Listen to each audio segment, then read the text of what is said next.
here we are to the seventh episode of Game of Growth. I'm really excited to talk to this woman who is the entrepreneur of the year 2015, who is pilot by profession, entrepreneur by choice. She is the top 100 most talented retail professionals of India and a mentor as well. Let's welcome Soumya Gupta, founder of 10 on 10. How are you doing, Soumya? Hi, Tina. I'm good. Thank you. How are you doing? I'm doing great. I'm doing great. So, Soumya, from a pilot to the founder of a retail brand, 10 on 10, how was this journey? Well, becoming a pilot felt like the biggest challenge when I was 18 years old. But who knew that coming forward into the recession of 2008, finding a new journey would be more difficult? I'm not saying that it was easy, but there were a lot of ups and downs with doing odd jobs to find what was actually my calling. So we started off with working as a receptionist at a gym in Mumbai. I survived 4 days. I cannot wake up at 4 in the morning and smile and say good morning. That made me unhappy. I ended up in a call center, and taking calls at night also made me unhappy because I said that this is not what I want to do for life. But what actually makes me happy till date is looking at clothes, wearing clothes, owning different kind of clothes. So that's the reason why I felt like clothes always have this calling to, like, this is where I want to be, is something to do with apparel. Great, And great. yeah. In fact, so this is quite a journey from being a receptionist to working in a call center and then making clothes as your profession, I would say. So, what hurdles did you face, from selling 60 garments to clocking nine figures annually? Obviously, also hurdles being a woman. Of course, there is external pressure as well as plentiful competitors already exist. So, what were the hurdles that you faced? So the first hurdle was finding someone who would give us initial garments, like who can we source from. My mother was my partner till date. She said that she would help me out when I decided that, Mom, I want to sell clothes, and she said, okay, I'm going to help you in this. She made a few calls. She was able to find someone who had ready-made garments, and from there the journey began. But we set up a little studio at home in my bedroom where we displayed clothes on the bed. The bathroom was the changing room, and my personal bedroom mirror, a room that I shared with my siblings, was the mirror where you try on and buy all the clothes that you need. Great. But the hurdle, the once this, initial exhibitions that we hosted from home were okay because friends and family volunteer to support you. They come forward, but after a time, it became stagnating. How many times are your friends and family gonna come to you? Right. So I think finding more customers till, I mean, it was the most challenging part. There were months where we went without any income because nobody wanted to buy from us. So getting the word out there, I think, till date remains like a big challenge. It's a constant struggle. There's constant pivoting that's required. Another hurdle that we faced is capital. You start off with 20 garments, you make them 60, you make them 120, but after a certain point, that money is not enough to make those numbers multiply. And to grow a business, you need capital. And that's something I've never had. I've had to find it on my own, sacrifice my own needs to make sure that the business has enough capital to rotate. We didn't qualify for a loan back then because I was just 19, 20, and banks require you to be 23 years old to get a loan. I think that's when they consider you serious. You need a co-applicant, you need a collateral, and those were things that were just not possible to a middle class girl. Right. So I think capital, new customers was the biggest challenge. And because of no capital, we could not do so much of digital marketing. All we could use was Facebook. You like my page, tell five friends to like a page, tell your five friends to like my page. That was my way of doing it. Great. Great. So how do you plan out your growth strategies? If I would ask you at this stage where you were trying to scale up your business, where you were trying to accelerating it, so how did you plan out your growth strategies back then? I think when you fall flat on your face, you have no other choice but to come up with newer ideas. And that's exactly what happened to me. And even the Facebook part had become extremely difficult to get more clients. And I don't have a brick and mortar store. I still don't. I never had back then. We tried some offline exhibitions. You know, you have those women's bazaar that happens around Diwali, Right, right. and or there'll be like a little pub that's hosting a brunch bazaar. We would go and participate in that, and we also started believing that a lot of times with the ready-made garments, women, their bodies are so unique that everything cannot fit everyone. So one aspect that we realized we wanted to add was customized clothing. So that was a new branch that we had added by then, and we had understood that everyone is unique in terms of their style and what they're looking for. So that helped us to understand that the future was not just ready made garments for us, it was actually customized clothing, building our brand, designing our own clothes.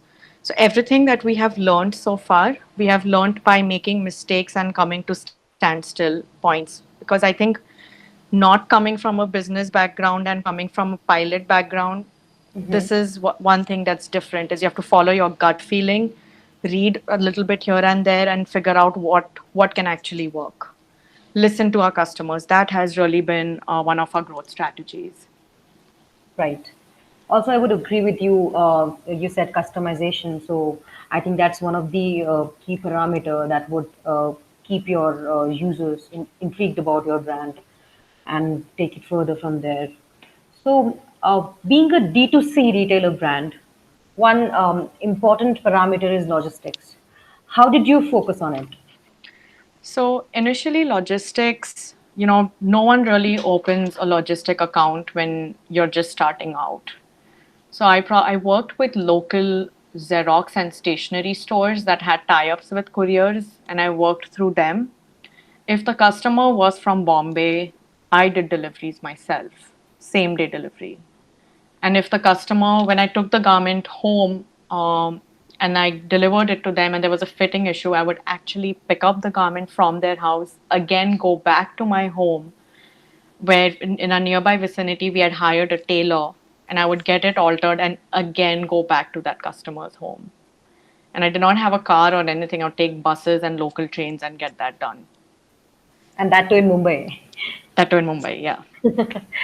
That's amazing. I So mean, if that's anyone called my landline, I was the customer service executive. If there was an escalation or like the customer's upset, I'll transfer your call to the boss. I am the boss. Then I would pick up the call again and be like, "Yeah, how can I help you? You want it delivered? Our boy is on the way. Guess who's the boy? I'm the boy." that's very clever. But So, eventually, yeah, once we started seeing these volumes, I think courier logistic partners are smart. They know every time the same address is sending these couriers out, they start approaching you on their own from their database, and we slowly set up accounts with each one of them. So right, we were able to get all of that set in place, but it did take a lot of time. indeed. So Soumya, who is your target audience and how do you engage them? So there is no fixed target audience. It has been changing over time. When we started out, our target audience were young mothers and younger girls because the clothes were ready made and whatever was available to us, we would just buy it and try to sell it. And then as time went by, the younger girls sort of fizzled out because the pricing sort started going up because now we were also adding a little bit of customization. But younger girls want fast fashion, they want cheaper products. So that got filtered out initially, and then it was just young, fashionable moms, people who were slightly older in their late 20s, early 30s, and beyond that age group. And then when once we started, that went on for like about 3 4 years easily. And then once we moved into an office and we set up a manufacturing factory, we again scaled back into finding the younger girls coming back to us because now we were a lot more, our prices were friendly, they were pocket friendly for anyone to buy it. So to say that we've always had a fixed like target audience, no, it's always pivoting. It's changing. What I had 3 years ago, today those customers are very different. So, one quick follow-up question as well. What exactly customization here refers to, considering from the perspective of a D2C retailer brand? So one could be, the customer wants something completely what they have in mind and they want to make it. Can you make it for me? Yes, okay, we can make it for you. We've had a lot of brides who've come to us for lehengas to be done, which we don't really do Indian wear, but I did my own wedding lehenga in my office. So now I encourage more people that if they want to get their lehengas done in our office, we can even do that for you. I get a lot of times a lot of plus size women who want something smart, but they're not getting it anywhere. We will customize and make something for them. And a lot of times now, I've started having young girls who want to set up their own brands and come to us that can you help us manufacture? We have a very tight budget. We are also starting out. So we have those people also coming to us who want to mass manufacture with us. So Right, basically, under the apparel umbrella, right now I look at it as anything is possible. right. So, what specific tools do you use to monitor the growth of your brand? So here we haven't really engaged any kind of softwares, and I know people talk about getting all kind of tools and applications that one can use. We've been a little old school with this. We don't have any software that or something automated, but what we do take very seriously are reviews and recommendations. And if a customer has any complaint or issue, we do not shy away from helping them out. If there's a, even if it's a customized outfit, I've had a customer who's made something very extravagant, very expensive, but by the time the product was delivered, her husband didn't approve of it. We happily took the product back and said that, you know what, you just don't have to worry about it. This is on us. So we try to make sure that we have that level of comfort with our customers. One thing I do track on a personal level are my repeat customers, and I like to value that, like their lifetime value. That's very important to me. So, a customer who came in, our very first customer that walked into our home exhibition, the first time we did it, is still my customer today. So, something like that, the loyalty is very important to me. So, I use these kind of tools to sort of track, are we doing well or are we doing bad, and how many customers dropped off through the journey and how many joined and stayed with us. Amazing, amazing. That's wonderfully explained. So, Thank you. yours is a growing brand, right? How do Yeah. you affiliate your brand with other e-commerce portals, and what help is coming from this situation? So, onboarding ourselves with different e commerce portals helped us expand our customer base wider. We are limited in terms of capital to get all the marketing tools that they may provide. So, that sort of helps us in getting trust from a customer. The trust does not 100% belong to us when we are working with other e commerce portals, but still, there is a brand awareness that gets spread out. So I think that is the key part about selling on different portals. Like if a customer is buying from marketplace A, they're buying from A is because they trust A. But when they receive the brand, they acknowledge that this is the brand that I've received. The fit is great, the size is great, and then they want to continue buying from there because that has worked for their body. So it has helped us in getting more orders in, helped us to get our revenue to go up. It has helped us expand while we don't have to worry about the major operational bit because that e-commerce portal takes care of that. Right, So right. that has helped us in a way that we don't have to worry about everything, the last mile, but we have to worry of doing our part and then they do their part. It's sort of a shared partnership, which I think we've enjoyed and we still enjoy. Great. So, what exactly differentiates your brand from other clothing brands? So we do a lot of fast fashion, and I know there are a lot of brands out there doing fast fashion. One thing that's there is we are direct to consumer, where we manufacture ourselves and we are selling ourselves, cutting middleman, making our prices more pocket friendly. The other thing I have noticed, I'm an avid e-commerce shopper myself. I love shopping online. Sometimes customer service goes wrong with many brands, And I don't shy away. I do not publicly ever shame them, but I try and reach associates of those companies to check that, hey, this is going wrong. Why don't you help me fix it? Like I try to highlight it. And I feel like a lot of brands do not take these voices seriously that are coming to them. So Right. we don't have patriarchy in our brand. Till date, I dedicate every Sunday of mine looking at all the emails that I've received from young girls or boys who want to build something, and I give them that time.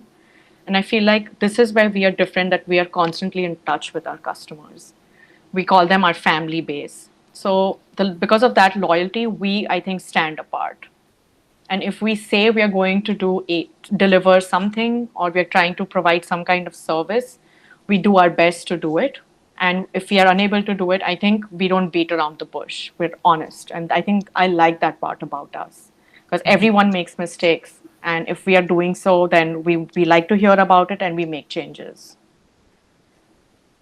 So Great. we have a very emotional connect, as I would say. Like that connect is different, which I feel like our brand has been giving our customers for so many years.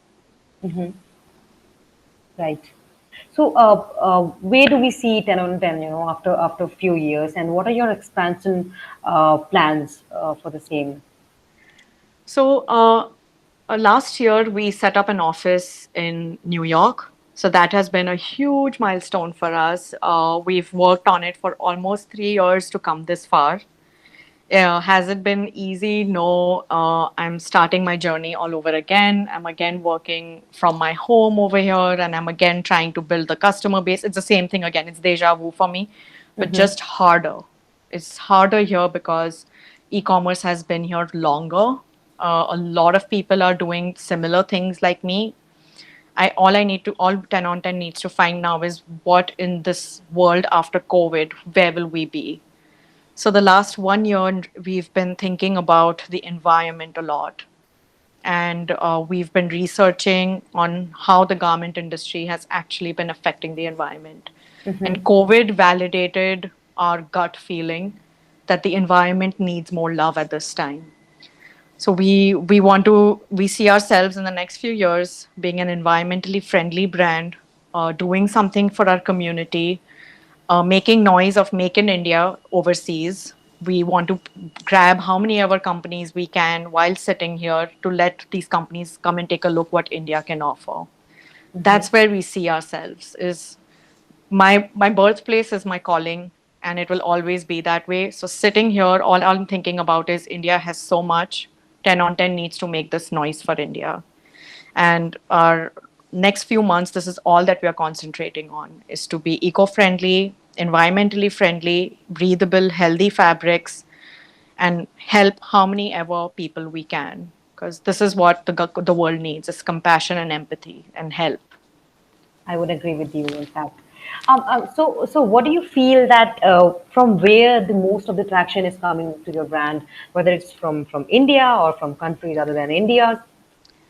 So here, we've been manufacturing a lot of fabric masks. We got marked essential in India, and we've been giving all the first responders in Mumbai masks without any cost. So while doing so, we've been talking about it on social media, and people who are, again, friends and family who are here in the US are now asking us for masks.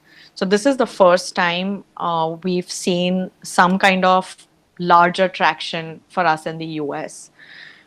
In our 1 year, we've only been able to get two B2B clients, and people say it's less, but not having the resources here and coming back to the US after 10 years of, I mean, I studied here 10 years ago and I went back to India. Now I've come back here again. It takes time to build a friend circle. So right now the traction is still India, but I feel like my vibe says that I am going to bring traction here, and that business is going to eventually flow into India. So this first time, I think yesterday was our first large mask order from New York. Wow, Just yesterday. that's great. I mean, what other we can do, like amidst this time period which is going, the extraordinary time which is going on, pandemic. So in fact, it's helped to Yeah. everybody out there. It's given me so much time to like sit by myself and think that all look back at what mistakes we've made and now make those changes. So that's been good. It's given me time to study. It's given me time to read a lot. On a curious note, Soumya, when do you feel that your brand would become that brand, which every person out there know about it and is familiar with? In my ideal world, like when I dream a lot, I dream with my eyes open, thinking that when I'm alone, that, oh God, when would it be? I would say like it should be now. Now is the time. But I also believe haste makes waste and you end up Mhm. making wrong decisions. So I'm going to trust my journey. I know it's taking time. I've been waiting for a year now. And if it needs to take another 2, 3 years, also, I'm okay with it. As long as my journey is stable, it's true, it's fun, it's happy, that's what matters. So Great. I don't say it'll be 20 years from now, but I Mhm. also feel like I would say it's been a year that I've already given it. I would say I want to time myself as goals like 3 years from now. Amazing, amazing. So haste 'Cause- make waste. I'll take this as a note. So, any parting thought you would like to give to entrepreneurs out there who want to start their own businesses? Any, even if it's a small startup. So, what thoughts? What are your thoughts for them? I think is to not be shy from asking help. I think that's one thing that's really helped me throughout is till date. If I meet any uncle of mine and who I feel can help me, or maybe he's a fabric manufacturer, I'll be like, "Oh, uncle, how about you help me with some fabric?" And like, I need this. Can you like help me out?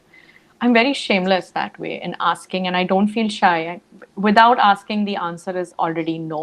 But if I ask, there's a possibility the answer will be like, "Yes, I can do it for you."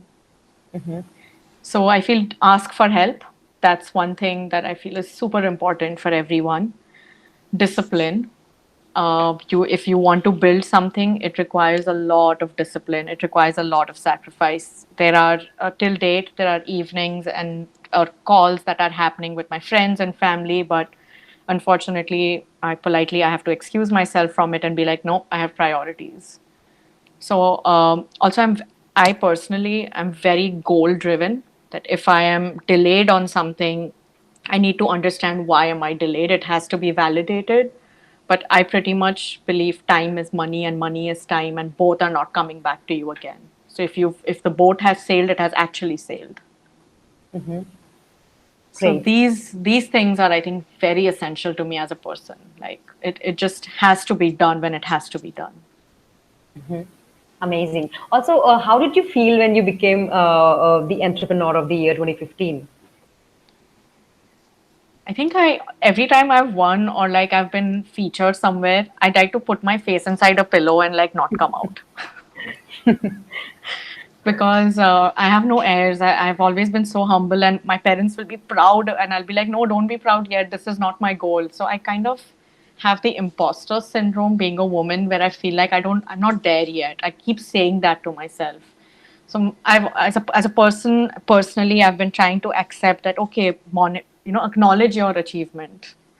I've not been able to do that so far. So, but if you've been able to do it, then you should tell me how you do it because I just can't. I go and sit in one corner and I'll be like, don't talk to me.